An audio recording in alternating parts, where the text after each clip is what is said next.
What's going on, guys, and welcome back to another video. Boomslangg here, and today I want to talk to you about another game that I am very excited about coming this year, 2016, Horizon Zero Dawn. Now, before you close this down and move on, yes, this is the real Boomslangg, and yes, I'm still all about The Division, but hey, I like other games too, and Horizon just happens to be one of them. In this video, I want to go over what we know about this game so far, so if you're a fan of open worlds with rich environments and very interesting characters and creatures with backstories, then stick around because I think you'll like what this upcoming game has to offer. First off, Horizon Dawn is a single-player experience exclusive to PlayStation 4 that has been in development since 2011 by Guerrilla Games, the creators of the Killzone franchise. In 2010, Guerrilla Games brought in lead writer for Fallout New Vegas, John Gonzalez, to compose the main story for Horizon, which has maintained its core elements even through dozens of iterations over the course of the development cycle. It's really exciting for me to see this development team step away from the first-person shooter realm and build what is shaping up to be an absolutely gorgeous new game built on the same engine that Killzone Shadowfall was created with. And if you've played Killzone Shadowfall, you know just how gorgeous that game is. Horizon is set 1,000 years after the fall of modern civilization. We don't have any information as to what caused the world as we know it to cease to exist. All we know is that over the course of those 1,000 years, nature has started to take over what once was large cities, and now humans live in a more primitive setting using bows and arrows and other more ancient weapons for survival. And in this new world, humans are no longer on top of the food chain. Biomechanical creatures have taken over and now rule the wild. I'm going to talk about them in just a little bit. In this game, you play as Aloy, a female character with a special knack for hunting and crafting, and also a member of one of the many tribes you will be able to interact with. And like I mentioned a little bit earlier, Aloy uses more primitive weaponry such as bows and arrows with different functionalities to either set traps for enemies, stun enemies, or blow them up altogether. We also see her use a spear, but that particular weapon hasn't been detailed yet. And also, this game isn't all about going out and killing things. Guerrilla Games wants to tell a more delicate story between the human/creature ecosystem, one that includes respect, an example of which you can see in this brief clip of Aloy taking down a watcher with a stealth kill. No, you don't. Sorry, little one. And yes, there is a stealth element in the game. It actually plays a vital role in Horizon according to the developers. The developers have stated that playing tactically will benefit players, so scouting out areas before diving in to find the best way to accomplish the current quest or objective will be optimal. After all, you only have a bow, and there are things like the Thunderjaw running around.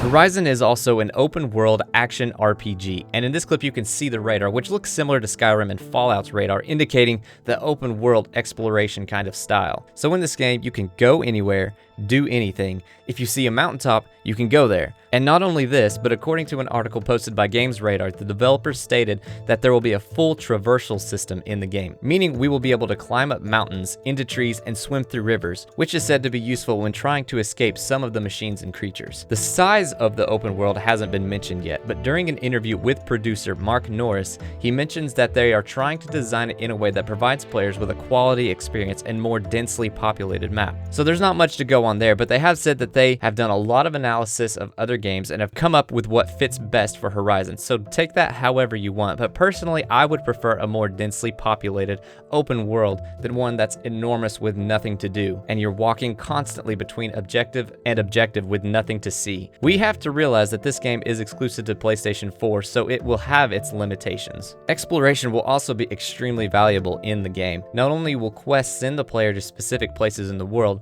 but the developers said that there will be things to find hidden all across this world. And being an RPG, Horizon revolves around gaining XP and leveling up, which is tied to the perk system. Described as being a more natural progression, it focuses on harvesting materials from the creatures in the world, as well as learning how to craft new items, which plays a major role in Horizon, allowing us to create new items such as weapons, ammo, and clothing/armor. And although there hasn't been a menu to show off the full crafting mechanic, in a behind closed door demo, one of the developers showed off a quick craft feature, allowing the player to craft ammo from the selection menu without leaving combat. And the developers have also stated that they are trying to carve out a crafting system somewhere between Fallout and Far Cry. So nothing too complicated, but deep enough to keep things interesting and players engaged. And like I mentioned earlier, stealth plays a major role in this game, but since it's an RPG, it also gives you the freedom to play how you want. The combat has 3 major categories, one catering more towards firepower, so assuming there's a perk tree and crafting elements that include explosive arrowheads, then you will be able to put all of your effort into that and become more powerful. The other 2 include stealth and trapping/hunting. Or you could put perks into all 3 and balance it all out. The best part is you can switch your playstyle as you level up, so you aren't tied down to any specific style. And although some of the machines have guns on them, as a player you will not be able to pick those up and run around with machine guns in the game. The combat is built around the bow and crafting things from parts of the machine that revolve around that bow. Now let's talk about the machines of Horizon. And it's very obvious that these are the spotlight of this game, but they aren't the only enemies in the game. We will be able to fight humans as well, but since we don't have any more information on that, let's just focus on the robots for now. Each of these machines has a certain behavior, functioning as an entirely new ecosystems. Some machines live together in a cohabitat, basically helping each other out, as we see with the Watcher and the Grazers. The Watcher is doing exactly what the name means, and if Aloy hadn't killed this one, it would have alerted the Grazers, and they would have escaped before she could have collected the resources she needed from them. Not only can Aloy loot these machines for crafting materials to improve her weapons and armor after taking them out, but sometimes quests require a specific resource that is found in or on them, further tying these machines to the overall world of Horizon. This is a really amazing concept for any creature design that I've seen in a game. Not only are these things robotic, but they also have a biological functionality. Like these Grazers, they are somehow turning the grass into fuel for themselves, which you can see on the canisters on their backs. And not all the Grazers are scared away by your presence. Alphas in the Grazer group attempt to defend the herd by attacking Aloy. So it'll be interesting to see how other non-hostile machines react to Aloy's more violent interactions with them.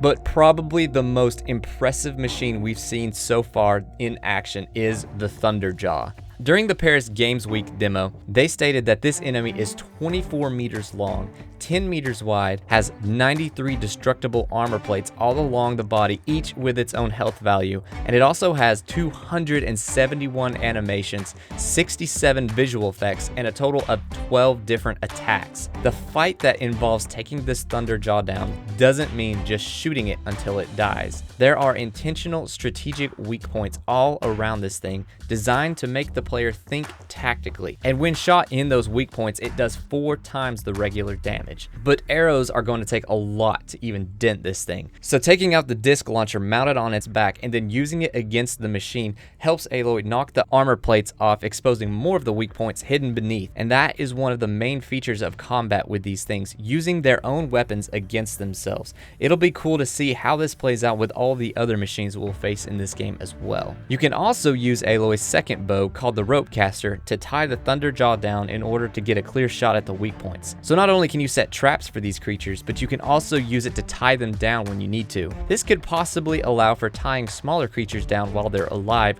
or maybe climbing on top of them, which was actually hinted at in the game's radar article, stating that hunting them isn't the only interaction you will have. And when one of the developers was asked if we could climb on top of one of the large plate-headed creatures, the developer simply replied, "That is something you will see later." So is this possibly something that we'll see in the game? I don't know. Only time will tell. The machines also play a part in the overall economy of the game. Although no further details are known, we can assume that by being able to loot these machines for materials, it will indicate that we will be able to use them for crafting recipes, but also in trade with other tribes as currency. The story of Horizon Zero Dawn is one of the most interesting things to me, mostly because of the setting. Not only is it post-apocalyptic, it's post-apocalyptic, meaning that the end age event has already happened and life before has been forgotten. And they actually said that there's a specific reason why they don't know what happened before, so I guess we'll have to find out what that is in the story. So this new setting allows for vibrant colors instead of the dark, gloomy world of a game like this, similar to Fallout. The developers also stated that we will be exploring the backstories of the multiple tribes in the world, each of which will give you quests throughout the game, as well as searching out why these machines exist.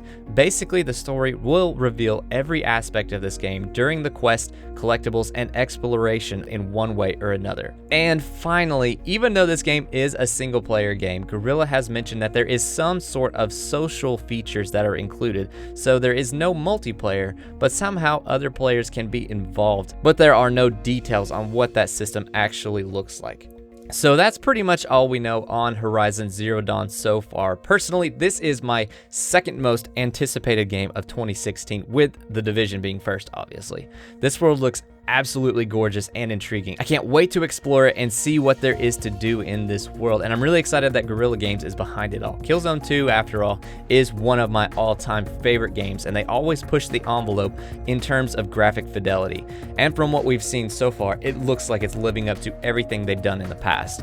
So I'm going to be covering this game more as we get closer to launch, but right now there is literally nothing new to go over. But I wanted this video to help give everyone an idea of what this game is about and get you all up to speed so far. So thumbs up if you enjoyed the video, sub for more Horizon Zero Dawn content, and I'll see you in the next video.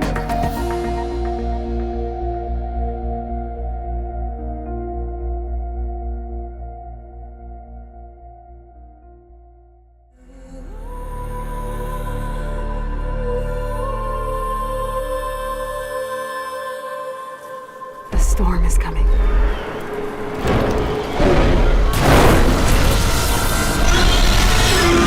And I will be ready.